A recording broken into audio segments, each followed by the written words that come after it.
Rocky, the Cat Who Barks by Donna Napoli and Mary Kane. Illustrated by Tamara Petrosino. Rocky used to live in a small house with old Nini. Old Nini liked to sit in the bright sunlight. It warmed her bones and knobby fingers. Her eyes weren't so good, so the sunlight helped when she knitted. Rocky sat at her feet. Now and then he chased yarn balls across the room. But mostly he sat, happy and sassy. Their life was quiet. The only noise around the house was Rocky's bark.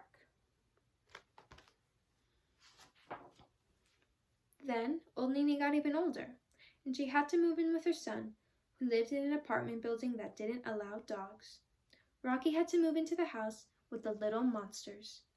The little monsters made faces. The little monsters threw blocks. The little monsters shouted. When their pudgy hands came at him, Rocky ran. But even worse were the 5 cats who lived in the little monster's house.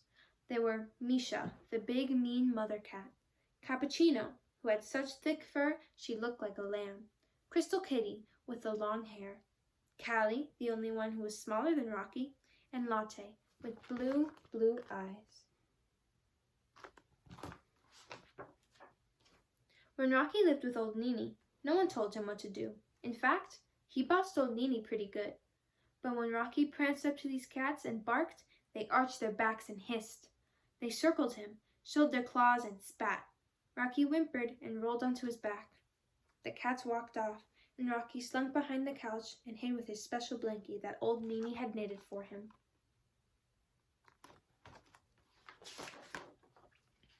That's not all the cats did to Rocky. Misha knocked him aside and ate from his dish, every last morsel. Rocky had nothing to gnaw on but hard dog biscuits. Rocky had a red turtleneck sweater, but Crystal Kitty rolled on it and left her fishy-smelling cat hair everywhere.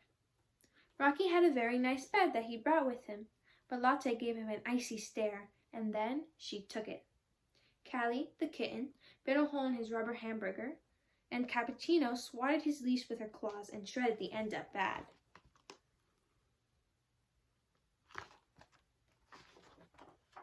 Whenever Rocky let out even the smallest little bark, the cats glared at him.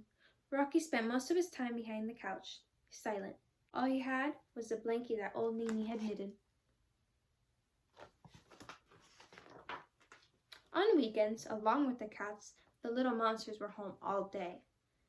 The little monsters were loud. They knocked over furniture and roller skated across the room. They squirted water guns and swung on curtains. The cats played together and paid no attention to the little monsters, but Rocky was scared. And he was sad too. The cats had fun with each other, the little monsters had fun, but Rocky hadn't had fun in a long time.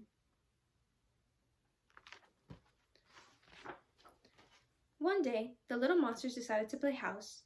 They put a pile of baby clothes on the center of the floor. One of them caught Callie, the other one caught Misha. One little monster put a dress on Callie. Then she tied a frilly bonnet under Callie's chin.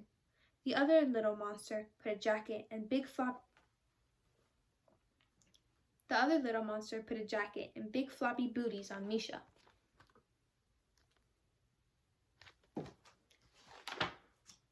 When Misha tried to rip the booties off, one little monster grabbed her tight. Both of them ran and laughed and jumped on the couch, holding the cats. Callie and Misha meowed loudly. Rocky didn't know what to do, so he sat very still. He was scared. The little monsters wrapped up Callie and Misha in baby blankets. Then they opened a backpack and prepared to stuff in the cats. Crystal Kitty, Cappuccino, and Latte watched from the windowsill. Their eyes were huge. Their tails twitched.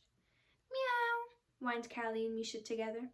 But the little monsters paid no attention. Rocky stood up. He trembled all over. He bounded across the room and barked louder than he ever had at old Nini's place. The whole house rang with his bark. The little monster's mother came running. She scolded them and took the baby clothes off Callie and Misha. Rocky went back behind the couch and curled up with his blankie.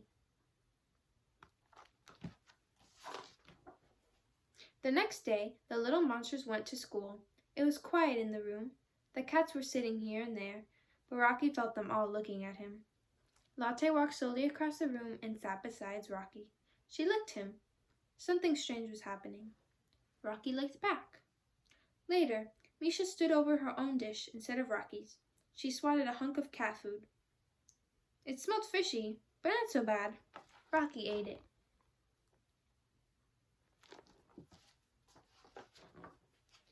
Then Crystal Kitty and Cappuccino tied Rocky up in a ball of yarn. The yarn reminded him of the good old times. Rocky liked it. Callie lay in the sun doing nothing. Rocky lay down beside her.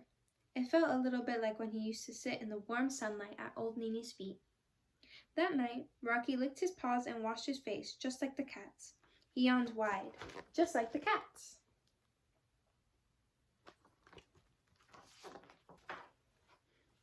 Now every day, Latte, Callie, Crystal Kitty, Cappuccino, Misha, and Rocky play together, eat together, and sleep together.